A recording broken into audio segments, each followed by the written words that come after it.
Ignition sequence starts.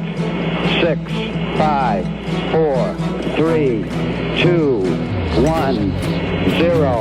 Liftoff. We have a liftoff.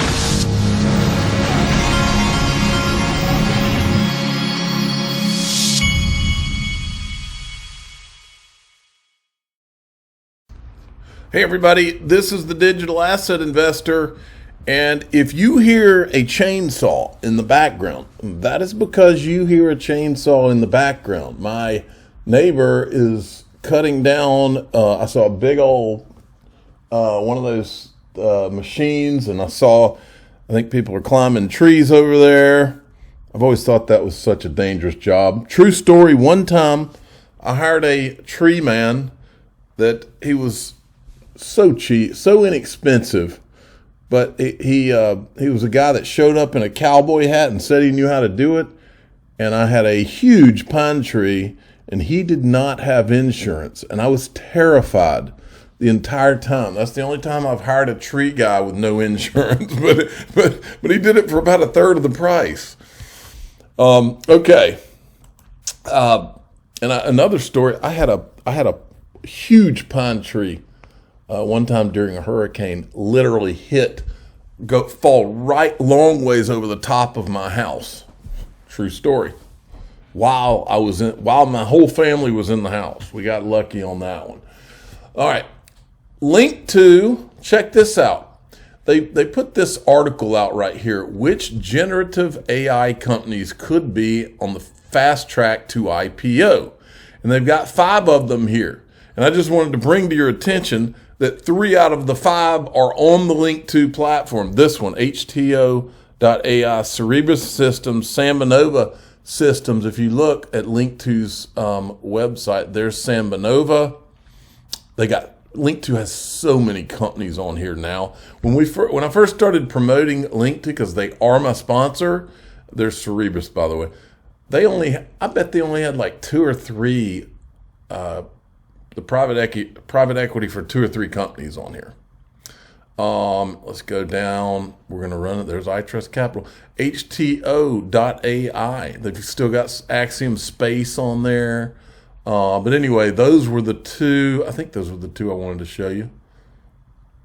There may be some other AI companies on here. I don't know them off the top of my head.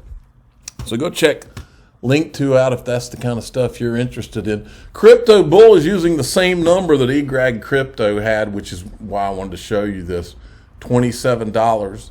He keeps showing us that long-term chart. That long-term historical chart is the one that interests me because I don't know anything about charting, but I do know what has been done to suppress the XRP price, and the answer to that is just about everything has been done over the years to try and suppress that price. So for that reason, I don't think $27 sounds like any big deal when I hear it. Michael Saylor, MicroStrategy. This guy is either going to be a hero or the biggest zero in the history of finance. It's not going to be any in between. He's doubling and tripling and quadrupling, and I don't even know what the next word would be. Quintilling down? I don't know. MicroStrategy's acquired an additional 16,130 Bitcoin for $593.3 million at an average price of $36,785 per Bitcoin.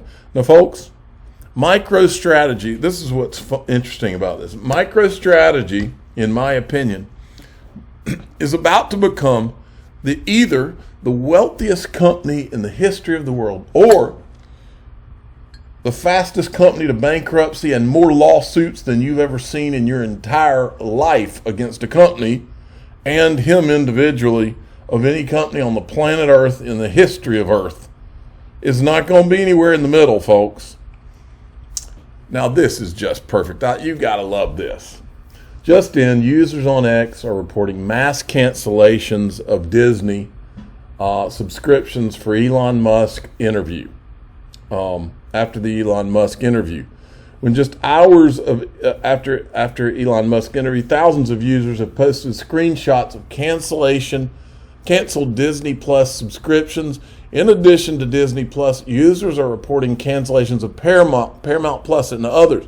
This comes after Elon Musk accused some advertiser of blackmailing X with advertising money.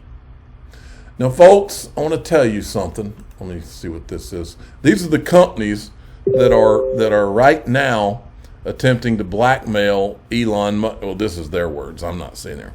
But these are the companies that are saying they're not going to advertise. Apple, Disney, Washington Post, Paramount, NBC, Marvel, IBM, Sony Pictures, CBS, The Colbert Show, Comcast, Lionsgate, Warner Brothers Discovery. Let me tell you a story, folks, because the world we live in, we are surrounded by evil.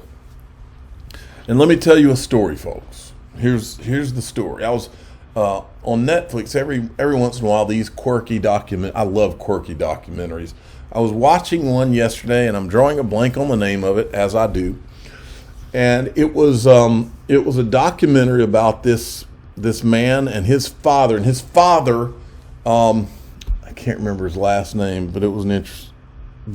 Starts with a V. Anyway, his father got a group and bought the Chicago White Sox back in the maybe 70s, 80s. And then the son went on later when his father died and started an independent baseball league, and he was like up in Minnesota or something. Anyway, great documentary. But there was a scene when they owned the Chicago White Sox where the son had this idea that they were going to blow up a box of disco records. And when they did this, it basically caused a riot. And people flooded the field out there on the stadium. And they made a comment in this video, in this thing, and they said, you know what? At some point, all the 30,000 plus or whatever, however many people, it dawned on them that, hey, there's 30-something thousand of us. We can rush the field, and there's nothing they can do about it. And they did. And it was complete chaos. When I was looking at this today, I was sitting there thinking, I've been talking about this, especially in the member group. In the member group, I'm getting detailed. But we're surrounded by evil. You know it in your gut. It's time to take back our country and our world from these evil you-know-whats, okay? The power is the people. And it's things like this. This right here, when I saw this, it immediately reminded me of those 30,000 fans rushing the field. We are those 30,000, but we're billions. This is the path. This is the way. Well, ironically, Disney Plus is where I watched The Mandalorian, and The Mandalorian says this is the way. This is the way to destroying these people, folks. These evil people who are trying to control what we see, hear, and read, and censorship and all the different things. This is the way. Billions of people just stop buying their product. That's how they change their ways. I'm going to get into a lot. Speaking of the people that try to control us and the powers that be, who does Andrew Ross Sorkin is the one that interviewed Elon Musk when Elon Musk said basically, F you, Bob Iger, of CEO of Disney on stage. So who would Andrew Ross Sorkin, who interviewed him, have on to give his thoughts on it? Who would you have on other than Jay Clayton, who is also a part of the problem and part of that same machine? You should say, I want to get your thoughts just for reacting to that. But you also brought a suit and ultimately settled a suit against Mr. Musk. Well, look, congratulations on an amazing day and an amazing interview with Musk. Thank you. And maybe start with his comments on ESG.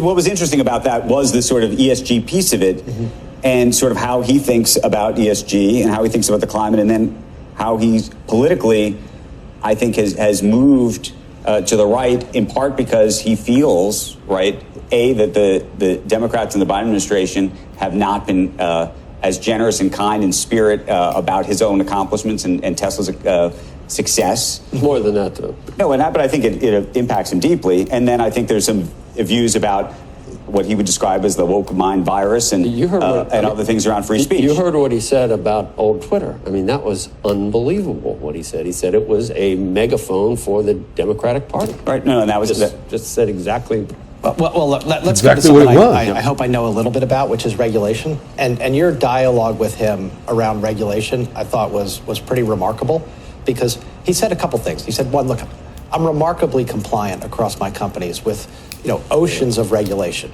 There are some that I disagree with. And what I think he was saying, and we can go back to the SEC, was, look, what is the purpose of regulation, and where is the Biden administration going with regulation? Is it regulation for regulation's sake, or regulation to further mankind? And there's no doubt. It's regulation to control the people. That and to help their Wall Street friends make money. Operation Choke Point 2.0, ETHgate. That he genuinely is trying to further mankind, right? And that where regulation is in the way of that, he says, look, I should not. I'll try to follow it, but I shouldn't have respect for regulation that is really there, right? But here's the thing: he did not appreciate what you were doing at the time. Right? I don't think anyone doubts that he violated the securities laws. But here's a question for you, and this is the thing I think everyone was. Okay, enough of that. All right, let's get back to some Ripple stuff. Here's Stuart Alderati. Folks, this could be the game changer. This is the thumbnail. This is the game changer, and it's in all caps right here. If you see this happen, it's game changer, game over, checkmate. I'm going to write all that down. Checkmate. All right. Today's Wall Street Journal, the Supreme Court has repeatedly ruled against the SEC in recent years. The SEC is anything but infallible. It is bloated, broken, and beleaguered. Don't be intimidated when they come knocking. All right? This is the article. Title of the article. This is in the Wall Street Journal. Supreme Court looks poised to curb SEC enforcement powers. Ruling on agency's in-house court system could clear the way for attacks on similar executive branch bodies. Now, I don't have a subscription, but I'll read this first paragraph. Supreme Court appeared ready Wednesday to scale back Securities Exchange Commission's power to enforce securities laws through administrative hearings rather than jury trials in a case that could threaten similar executive branch procedures Congress authorized the consumer protection, workplace safety, and other areas. This stuff can change the game. Now, this is Pega Soltani, head of payment products at Ripple. Listen to this clip. I'm not going to play the whole thing. In 1 to 3 years, can you talk about what Ripple has accomplished on the ground, such as addressing the liquidity challenges that hinder cross-border transactions globally, and what it will take to use to see these use cases increase over time? Yeah. At Ripple, from the start, we've focused on enterprises. And we started with the payments use case by building a network of financial institutions called RippleNet. This has since evolved into a platform for cross-border payments that offers crypto-native services like instant settlements and liquidity on top of this network. Today, we have hundreds of customers, including big banks, payment services, other non-bank financial institutions, and corporates using our product, with XRP at its core, being the best digital asset for movement of value. As it relates to cross-border payments, the pain points are well understood by the industry. They're slow, it can be high cost, and the systems are often outdated and antiquated with fragmented technology, which means it can be really hard to innovate on top of, and there's no transparency in the payment experience. Digital assets can solve these problems and make the experience better for everyone, but to do so at scale, meaning the $150 trillion of annual cross-border payment flows, there's key areas that we need to address from a payments perspective. Did she say 150 That's around trillion? $50 trillion of annual cross-border problems and make the experience better for everyone. But to do so at scale, meaning the $150 trillion of annual cross-border payment flows, there's key areas that we need to address from. I think we've heard enough now, haven't we? That's me hitting the table. All right? 150 trillion, folks. That's why we're all here. the current market, I haven't even looked recently. It was like $1 trillion. All right. So now, folks, you're going to want to hear this. DAIXRP.com. We're heading off in there.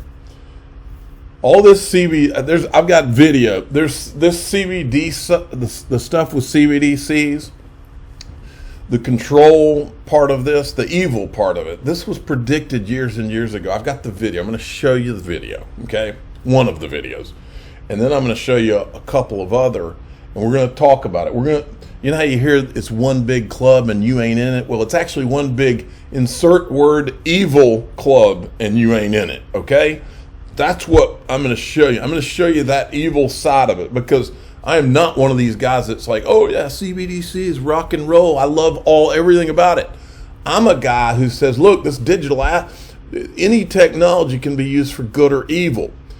I'm not for the evil side of this. I'm for the good side of it. I'm for the things that enhance our lives, like for instance, replacing the SWIFT system, and instead of it taking 2 weeks to send money to a bank overseas, it takes 3 seconds. I'm for the positive side of this, the good side. Anything can be used for good or evil. These evil SOBs I'm going to show you what the evil SOBs have been planning for decades, if not a century. And I'm going to show you in detail what's going on and what has gone on. They were planning all of this. All right, I'm the digital asset investor. I'm not an investment advisor. This is for entertainment purposes only. Please subscribe, hit the like button, tell your friends and family. You want to take a peek into the black hole of evil and how evil these people really are?